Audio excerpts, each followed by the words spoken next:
Бұл сабақта біз сіздермен видеоның жылдамдығын өзгертуді, реверс және стабилизацияны үйренетін боламыз. Кет!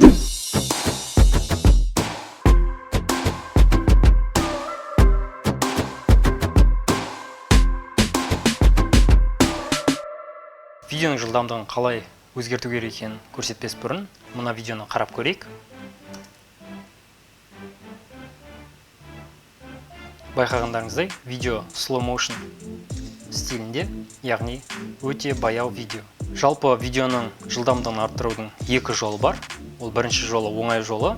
Кез келген видеоны таңдаймыз, оң жағын басамыз, скорость, продолжительность параметрін таңдаймыз.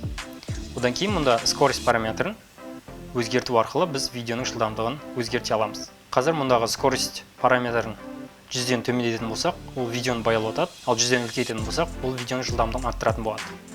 Көрейік. Мен видеоның жылдамдығын 50%-ке дейін түсірейін. Жуықтап алғанда 50-ге тең. Окей батырмасын басамыз. Қойып көрейік. Байқағандарыңыздай, видео одан әрі баяуланды. Артқа қайтару керек болса, Ctrl-Z. Енді видеоның жылдамдығын арттырып көрейік. Қайттан мышканың оң жағын басамыз. Скорость, продолжительность 100%-тен енді мысалы 300%-ке дейін арттырып көрейік. Яғни видеоның жылдамдығы 3 есе артатын болады. Окей. Енді қарап көрейік. Байқағандарыңыздай, видеоның жылдамдығы 3 есе артты. Видеоның жылдамдығын өзгертудің екінші жолы, ол үшін мышканың оң жағын басып, показать ключевые кадры клипа деген параметрді таңдаймыз. Одан кейін изменение времени, скорость. Таңдаған соң, байқағандарыңыздай, видеоның астынан ақ фигура көрінетін болады. Ендігі кезекте таймлайндағы биіктікті өзгерту үшін мұндағы фигураны кішірейтетін боламыз.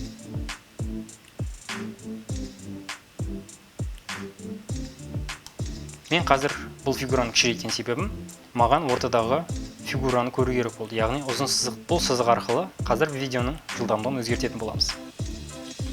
Жақындатып аламыз. Бірінші кезекте таңдайтын нәрсе инструмент перо, немесе P кнопкасын басасыз. Таңдалынған кезде пероны осы видеоға жақындатсаңыз, плюс деген белгі шығуы қажет.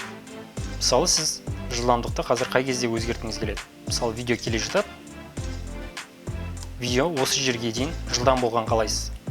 Сонда маркерді осында қоямыз. Байқасаңыз, екі тудың белгісі шықты. Яғни қайттан стрелканы таңдап, кішкене арасын ашамыз. Бұл тулар видеоның жылдамдығын нәзік түрде өзгеруіне жауап береді.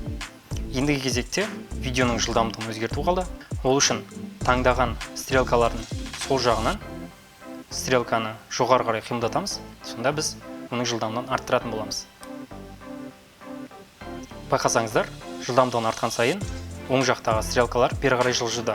Бұл дегенің видеоның ұзақтығы қысқарып жатыр деген сөз. Жалпы видеоның бастапқы жылдамдығын 300%-ке дейін көтердім.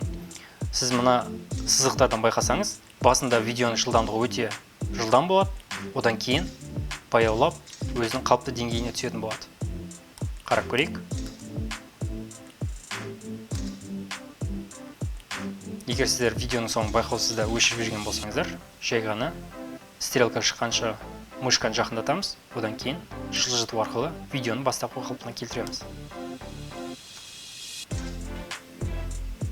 Ендігі кезекте біз осы сәттен бастап видеоның жылдамдығын арттырып жіберейік. Бұл үшін бастапқыдай пероны таңдаймыз, өзіміздің керек кадрды таңдаймыз, арасындағы туларды кішкене ашамыз.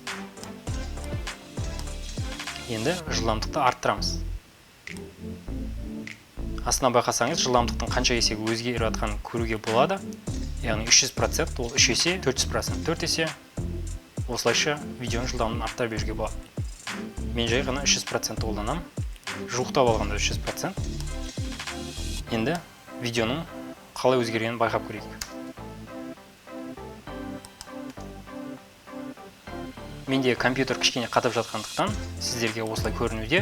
Егер сіздер ноутбуктар қатпайтын болса, сіздерде барлық жақсы жасау керек. Бәрібірде сізде осында қатып жатса, ол шыққан видеода жақсы результатпен шығу керек. Бұл жай ғана ноутбуктың қуаттылығының әсерінен сізге осылай көрінуде, бірақ экспорт жасап болғаннан кейін видео сіздерде ойдағыдай көріну қажет.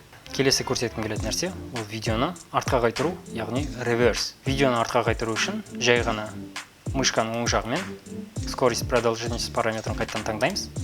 Одан кейін мұнда скорость инверсии параметріне галочка қоямыз. Окейді басамыз, дайын. Енді сіздің видеоңыз басынан емес, соңынан басталатын болады.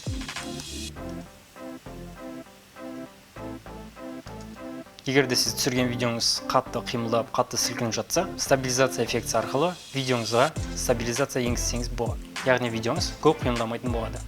Ол үшін эффектіға кіреміз, стабилизатор, деформация эффектісін тауып, видеомызға енгіземіз. Енгізгеннен кейін сіздерде осындай ортада көк фигура пайда болады, яғни бұл анализ жасалып жатыр деген сөзді білдіреді. Одан кейін бұл эффекттің не болып жатқанын осы жерден көрсеңіз де болады. Егер сіздің видеоңыз стабилизация қосылмай қалған болса, анализировать эффектісін қайттан басып, қайттан стабилизация эффектісін енгізсеңіз болады. Бұл эффект өзі автоматты түрде стабилизация енгізетін болады, сол үшін сізге бар болғаны эффектін енгізу ғана. Басқа еш нәрсе өзгертудің қажеті жоқ. Сіздерге стабилизацияның айырмашылығын көрсету үшін екі бірдей видеоға стабилизация эффектісін қолдандым. Біріншісінде ешқандай стабилизатор эффектісі жоқ, екіншісінде стабилизация эффектісі бар. Қарап көрейік. Бірінші видео кішкене сілкінді, екінші видео ешқандай сілкінусіз болды.